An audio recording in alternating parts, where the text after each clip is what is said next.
For the person listening whose dream, whose goal it is to be a salon owner, what advice would you give them? First, have your crystal clear vision on what you want.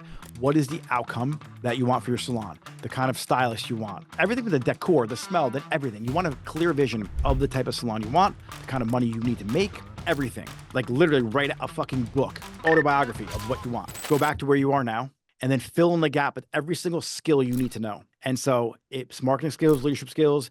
You learn how to read analytics and data, bookkeeping skill, all that shit, everything. Learn the language of every single skill you need.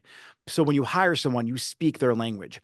Because a lot of times owners hire an accountant and they don't speak the language of money. And that's why their business is failing, but the data is right in front of you. And they don't know how it's failing, but you know how the salon's running. Now, if you speak that language, you could translate what these numbers mean to your business. If you can't do that, go to Upwork.com, hire someone at fucking $200 an hour who's an expert in that particular field, record the conversation, speak to them for an hour or two about their expertise in this area, which they're experts in, keep that video recording and reference it back until you know that language inside and out. Then when you hire an accountant, here's the video that I got. I want to implement this strategy, that strategy, that strategy. Give me the paperwork or the profit and loss statement or balance sheet so I know exactly what my salon's doing. There you go.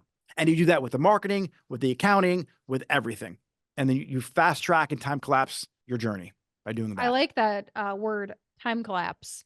I like that idea. You could learn it on your own, right? You could, like everything you learned in the past 20 years doing here, you're going to eventually learn it or you're going to fail, right? If you have intestinal fortitude, you will survive and you will get through it, the ups and downs. And then in 20 years, 30 years, you look back, you got a decent business. You probably can't sell the salon business because you don't have that skill yet, but you're going to be like, oh, cool. I know how to do that. I know I'll solve that problem. I know I'll solve that problem. And you're going to piece together the skills you need to be where you're at right now. Or you pay someone for their 20 years of knowledge and you get that in a 2-hour conversation. And then you keep doing that with different people in different roles. And that's why I always invest in mentors and coaches and courses and all that.